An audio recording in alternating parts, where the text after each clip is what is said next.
আমরা সকলেই সময়ের গুরুত্ব বুঝি। সময় আমাদের তৈরি করে, আর সময়ই আমাদের নষ্ট করে দেয়। কখনো ভালো সময় আসে, আর কখনো ভীষণ খারাপ সময় আসে। তবে আশ্চর্যের বিষয় এটাই যে সব জেনেও আমরা সময় নষ্ট করি। মনে রাখবেন, সময় শুধু বয়ে যায়, কখনো ফিরে আসে না। তাই ভালো সময় আসার অপেক্ষায় সময় নষ্ট করবেন না। যাই করবেন আজ, এক্ষুনি, এই মুহূর্তে শুরু করুন।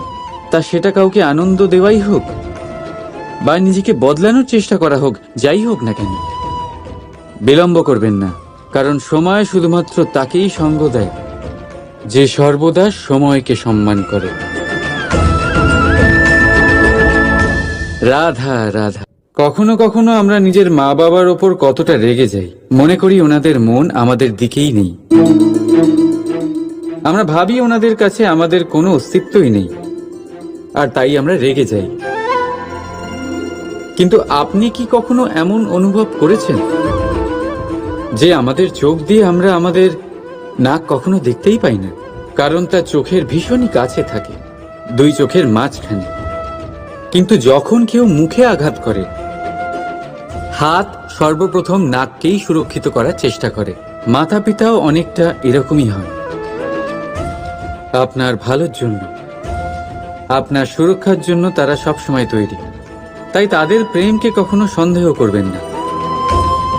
আবশ্যক নয় তাদের প্রেম আপনি সবসময় স্পষ্টভাবে দেখতে পাবেন, কারণ এই এক এমন প্রেম যা সর্বদাই আপনার সাথে ঢাল হয়ে আপনার রক্ষা করতে থাকবে। রাধা রাধা। এই সংসারে সম্পর্ক অত্যন্ত গুরুত্বপূর্ণ। এবারে প্রশ্ন এটাই যে সম্পর্ক কেমন হওয়া উচিত। সম্পর্ক কথার শুরুতেই সম শব্দ আসে। সম অর্থাৎ সমতা। তাই কারোর সাথে সম্পর্ক পালন করতে গিয়ে এতটাও নিচু হবেন না যে ওঠার জন্য কারোর সাহায্যের প্রয়োজন পড়ে।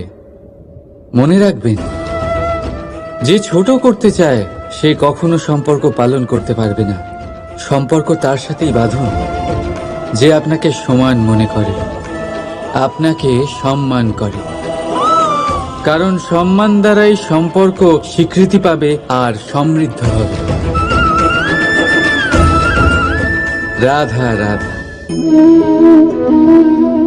কখনো ভেবেছেন, যখন মাতা সন্তানকে জন্ম দেয় তখন কি হয়? 9 মাস গর্ভে ধারণ, প্রসবের তীব্র যন্ত্রণা, যে যন্ত্রণা এতটাই ভয়ানক হয় যে মনে হয় সন্তানের জন্মের সাথে মাতারও এক নতুন জন্ম হচ্ছে। আর এই জন্মের সাথে শেষ হয় মাতার যন্ত্রণার। কিন্তু যদি আপনি আপনার দৃষ্টিভঙ্গি পাল্টে দেখেন, তাহলে আপনি বুঝতে পারবেন যে এই যন্ত্রণার অন্ত এক অপার আনন্দের প্রারম্ভ। প্রারম্ভ সন্তানের, আর সন্তান মাতা পিতার জন্য সুখের প্রারম্ভ। জীবনের সাথে এটাই হয়। আমরা কখনো কখনো কোনো সম্পর্ক বা পরিস্থিতির যন্ত্রণার অন্তের জন্য এত বিচলিত হয়ে যাই যে সেই আনন্দের প্রারম্ভ আমরা দেখতেই পাই না। মনে রাখবেন, যন্ত্রণা আনন্দের প্রারম্ভের লক্ষণ মাত্র। রাধা রাধা। সংসারে সব থেকে কঠিন কাজ কি? কেউ বলবেন পর্বত আরোহণ করা, কেউ বলবেন সাঁতার কাটা, কেউ বলবেন আকাশে ওড়া। কিন্তু বাস্তবে সত্যি কি এগুলি কঠিন? আসলে যদি দেখা যায় তো এগুলি কিছুটা আলাদা। যে কাজ আমরা করতে অভ্যস্ত নই, আমরা তাকে কঠিন ভেবে নিই। যেমন সাঁতার কাটা আলাদা, পাহাড়ে ওঠার কলা আলাদা, আকাশে ওড়ার কলা আলাদা। যেমন কিছু মানুষ গণিত আর বিজ্ঞানকে কঠিন ভেবে নেয়, কিন্তু বাস্তবে এটা সাহিত্যের থেকে কিছুটা ভিন্ন, কঠিন নয়। দেখুন, এই সংসারে কঠিন কিছুই নেই। শুধু একে অপরের থেকে কিছুটা ভিন্ন। যেমন কোনো মানুষ হন, সম্পর্ক হোক, কারোর চিন্তাধারা বা বিচার বুদ্ধি হোক, কখনো কখনো আমরা বুঝতে পারি না, কারণ আমাদের চিন্তাধারা ও বিচার বুদ্ধির থেকে সেগুলি আলাদা। কিন্তু যদি এটা বুঝে নেওয়া যায় যে সেটা কঠিন নয়, একটু ভিন্ন মাত্র, তাহলে অনেক সম্পর্ক বাঁচানো যেতে পারে। রাধা রাধা। এ হলো একটা পাতলা সুতো। ভাবছি যদি এটা দিয়ে আমি পোশাক বানাই, তাহলে নিজের জন্য কত সুন্দর একটা পোশাক বানাতে পারবো। কিন্তু যদি এটা আমি, চিন্তা করবেন না,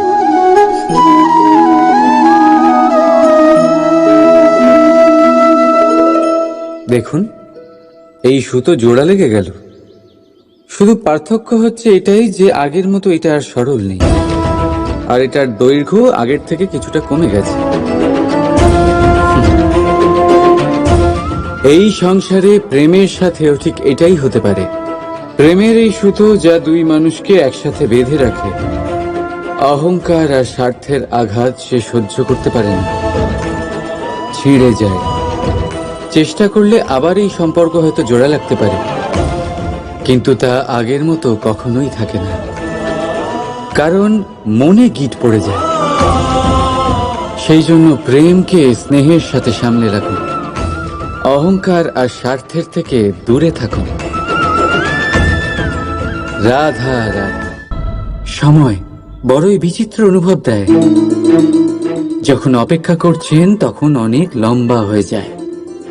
প্রতিটা মুহূর্ত একটা গোটা দিনের মতো মনে হয়। ঠিক সেইভাবেই যদি কোথাও যেতে দেরি হয়, তখন সময় দৌড়তে থাকে, প্রসন্নতায় বয়ে যায় আর নিরাশায় থমকে যায়। আপনদের সাথে থাকলে সময়ের খেয়ালই থাকে না, শত্রুদের সাথে থাকলে সেই সময়ই খারাপ হয়ে যায়। কিন্তু এটাই কি সত্যি বাস্তব? না, সময় তো সময়ই হয়, নিজের গতিতেই চলে সে। শুধু সেই গতির আভাস আমাদের মানসিক অবস্থা অনুযায়ী বদলে যেতে থাকে। তাই এই সমস্যা সময়ের নয়, আমাদের মানসিকতা। তাই নিজেকে খুশি রাখুন, অন্যদেরও খুশি রাখুন। আগের সমস্ত ঘটনা ভুলে যান আর একটা উজ্জ্বল ভবিষ্যতের দিকে অগ্রসর হন। সময় সবসময় ভালোই লাগবে। প্রেম করুন সবার সাথে, সময় সবসময় সুখেই কাটবে। রাধা রাধা। আমরা সকলেই মনে করি যে আমাদের জীবনে কখনো কখনো কোনো না কোনো স্থানে প্রেম হয়েই থাকে।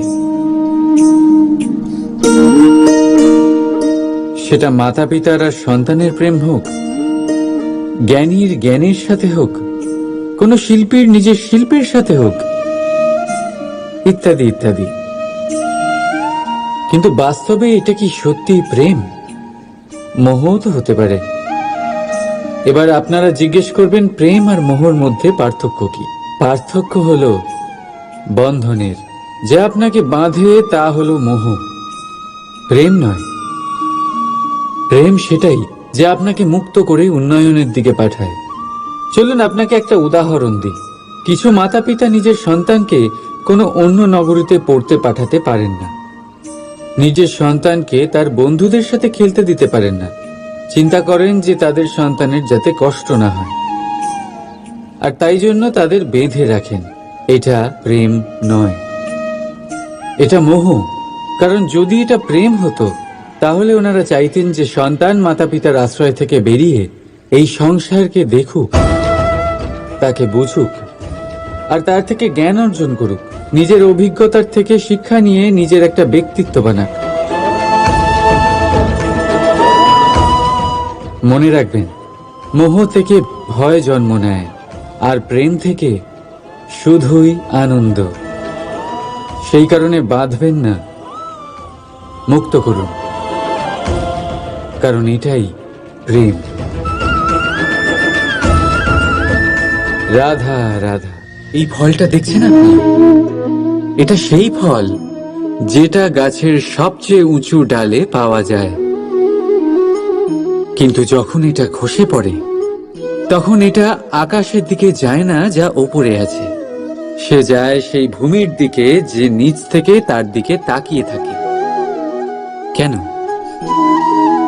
কারণ এই ফলের নিজের উচ্চতার ধারণা মাটির থেকে নিজের দূরত্ব দেখে হয়। এই ব্যাপারটাই আমাদের মানুষের জন্যও খাটে। যদি আপনি সম্পন্ন হন তাহলে তাদের সাহায্য অবশ্যই করবেন যাদের সামর্থ্য আপনার থেকে কম, যাদের সাহায্যের অত্যন্ত প্রয়োজন। আপনার সামর্থ্য বেশি কারণ তাদের আপনার থেকে সামর্থ্য কম। দেখুন, জীবনে আনন্দ শুধু বড় হওয়ায় নয়, বরং তাদের সাহায্য করেও আছে যারা কোনো কারণবশত আপনার থেকে নিচে রয়ে গেছেন। আর যখন একটা ফল এই কথাটা বুঝতে পারে তখন আপনি নয় কেন? রাধা রাধা, আপনি কখনো কোনো পাখি দেখেছেন? তীব্র বায়ু, ভয়ানক বর্ষা, হিংস্র জীব একাধিকবার তাদের বাসা নষ্ট করে দেয়, কিন্তু তাও সে ঝড়ের সাথে ঝগড়া করে না। সে কখনো বর্ষাকে হিংসে করে না, আর না সে হিংস্র পশুদের ওপর প্রতিশোধ নেয়। সে শুধু স্থান পরিবর্তন করে, অন্য কোনো শক্ত ডালে আবার নিজের বাসা বানাতে উদ্যোগী হয়, আর তারপর সফল হয়ে নিজের পরিবার প্রতিষ্ঠা করে। আর তারপর কিছু মাসের মধ্যেই তার ছোট সন্তানদের আকাশে ডানা মেলে উড়তে দেখা যায়।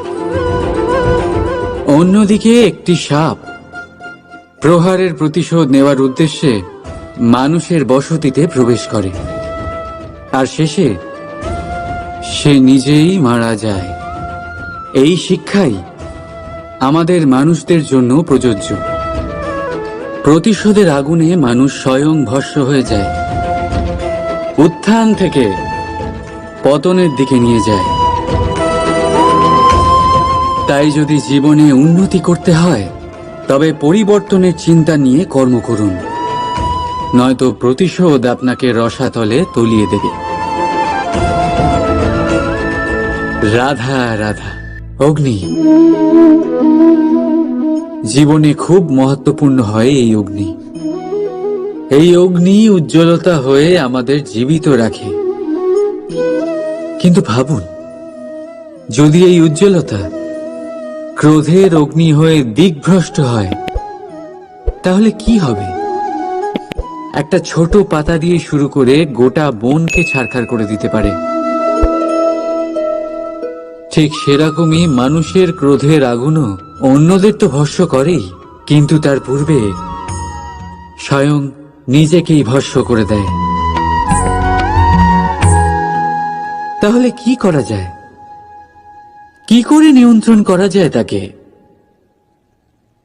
উত্তর হলো তাতে জল ঢেলে দিয়ে, জলের মতো বইতে দিনে কি। ঠিক সেইভাবে যেমন সূর্য নিজের অগ্নিকে তেজ বানিয়ে আপনার কাছে পৌঁছে দেয়। এটাই পার্থক্য সূর্যের অগ্নি আর ক্রোধের অগ্নির মধ্যে। সূর্যের অগ্নি বিচ্ছুরিত হয়ে প্রতিফলিত হয়ে আসে, আর সেই জন্যই তাকে তেজ বলা হয়। অন্যদিকে আমাদের ক্রোধের আগুনের কোনো সীমাই থাকে না। তাহলে নিজের অন্তরের শক্তিকে ক্রোধের আগুন বানিয়ে জ্বালাতে চান, নাকি উজ্জ্বলতা বানিয়ে বিস্তারিত করতে চান? সিদ্ধান্ত আপনার। রাধা রাধা। আমাদের সকলের জীবনে কখনো না কখনো পাথর দ্বারা আঘাত লাগেই, আর এই সংসারও আমাদের উপরে কখনো না কখনো পাথর বর্ষণ করে।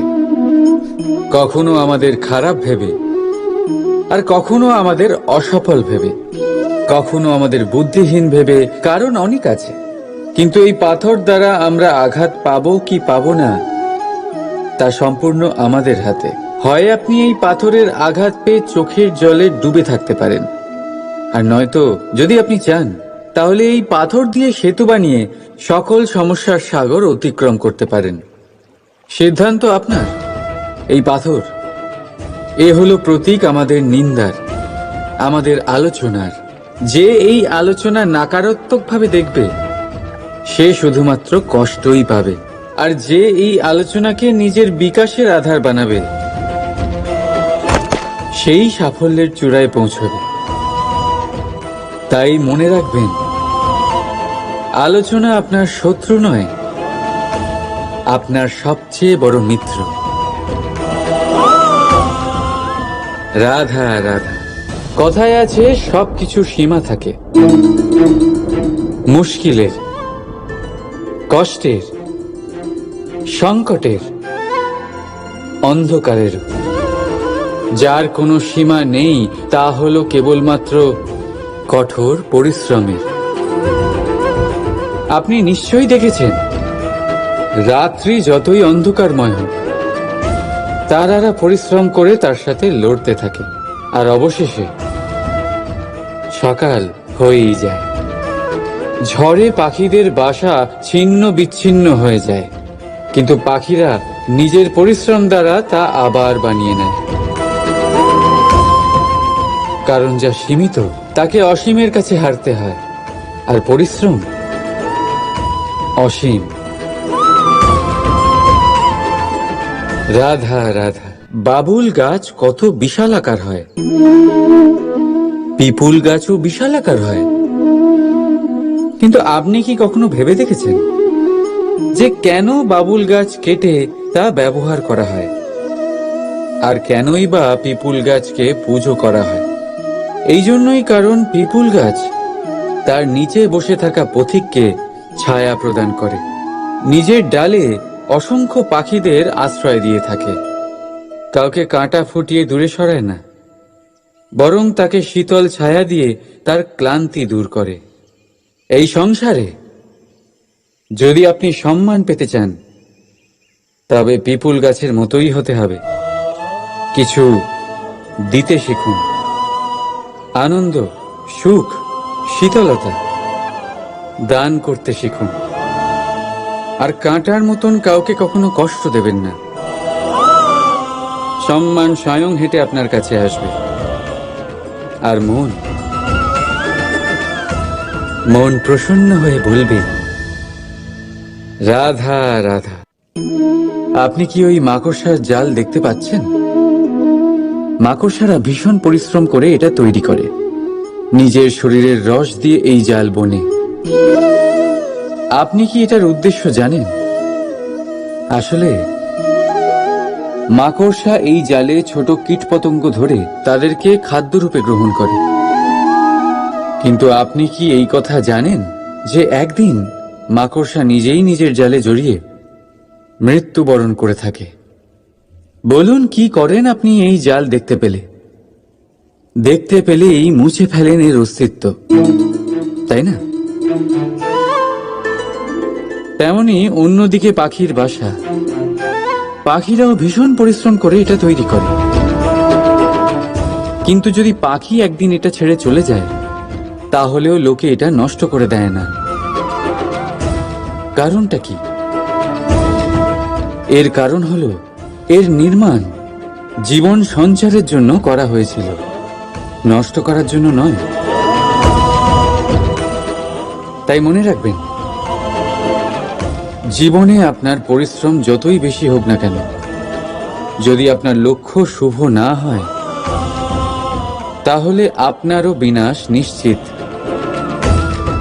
তাই সৃজন করতেই থাকুন, আর মুগ্ধ হয়ে বলুন রাধা রাধা। বলুন, শ্রেষ্ঠ কে? রেশমের সুতো যিনি তৈরি করেন, নাকি তিনি যিনি এই সুতো দিয়ে বস্ত্র তৈরি করেন? নিশ্চিতভাবে যিনি বস্ত্র বানান। এবারে বলুন, শ্রেষ্ঠ কে? নদী তটে মাটি ছড়িয়ে রেখে দেয় যে বান, নাকি সেই মাটি একত্রিত করে তাই দিয়ে যিনি মূর্তি বানান সেই মূর্তিকার? নিশ্চিতভাবেই মূর্তিকার। এবারে বলুন, শ্রেষ্ঠ কে? দেবতা আর দানবের সেই দল যারা অমৃত পাওয়ার জন্য এই সংসারে হলাহল ছড়িয়ে দিয়েছে, নাকি মহাদেব? যিনি এই হলাহল নিজে পান করে নিজের কণ্ঠে ধারণ করেন। নিশ্চিতভাবেই মহাদেব সর্বশ্রেষ্ঠ। ঠিক এইভাবেই সংসারে ছোট ছোট ব্যাপারকে যারা বড় করে দেখেন তারা শ্রেষ্ঠ হন না। কারণ ছোট ছোট খুঁটিনাটিকে দ্বন্দ্বে পরিণত করা অত্যন্ত সহজ, কিন্তু সর্বশ্রেষ্ঠ তিনিই হন যিনি নিজের বিচার বুদ্ধি দিয়ে বড় বড় যুদ্ধের অবসান ঘটান। রাধা রাধা। এই সংসার অনেকটাই বড়, আর আমরা তার কাছে অত্যন্ত নগণ্য। এই সংসারে এমন অনেক মানুষ পাওয়া যায় যারা বোঝান যে এই সংসারটা কতটা বড়, কতটা অদ্ভুত, কতটা সুন্দর। আর এই সংসার রচনা করে পরমেশ্বর কত মহান এক কাজ করেছেন। কিন্তু আপনি এই জীবনে মাত্র কয়েকজন মানুষকেই পাবেন যারা আপনাকে এটা বলবেন যে এই সংসারে আপনি কতটা গুরুত্বপূর্ণ, আপনি কতটা অদ্ভুত। যদি আপনি তাদের সাথে থাকেন তাহলে তারা নতুন কিছু সৃষ্টি করতে পারেন, এই সংসারকে আরো কতটা পবিত্র করতে পারেন। তাই এই সংসারকে গুরুত্ব না দিয়ে সেই মুষ্টিমেয় কিছু মানুষকে গুরুত্ব দিন, কারণ তারাই হলো আপনার আপনজন, আর তারাই আপনাকে সঠিক পথে চালিত করবে। মানুষকে তো বর্ষার স্রোতও বয়ে নিয়ে যেতে পারে, তাকে সাগরও ডুবিয়ে দিতে পারে, কিন্তু গঙ্গা জল সবচেয়ে বেশি শুদ্ধ, কারণ তার কয়েক ফোঁটা মানুষকে মুক্ত করে দেয়। রাধা রাধা। প্রবাহিত নদী কত সুন্দর হয়, বলিষ্ঠ হয়, যেদিক দিয়ে বয়ে যায় সেখানে এক নতুন জীবন প্রদান করে, ধরণীকে উর্বর করে, আকাল দূরে রাখে। আর হয়তো এই জন্যই নদীকে মায়ের মতো পুজো করা হয়। কিন্তু আপনি কি কখনো ভেবে দেখেছেন যে নদীর জন্ম কি করে হয়? এ কি শুরু থেকেই এমন বিশাল আর খরস্রোতা হয়? না, বৃষ্টির ছোট ছোট ফোঁটা একসাথে সম্মিলিত হয়ে এক সূক্ষ্ম ধারা তৈরি করে, আর সেই ধারাগুলি পর্বতের বরফ কেটে তাদেরকে গলিয়ে জলপ্রপাত হয়ে ঝরে পড়ে পাথরের সাথে ধাক্কা খেয়ে তারপরেই সে নদী হয়ে ওঠে। ঠিক সেইভাবেই এত সহজে কেউ মহান হয়ে ওঠে না। ছোট ছোট চেষ্টা মিলে এক বিশাল ব্যক্তিত্ব তৈরি করে। তাই জীবনে সর্বদাই চেষ্টা করতে থাকুন, অস্তিত্ব নিজে থেকেই প্রকাশ পাবে। রাধা রাধা।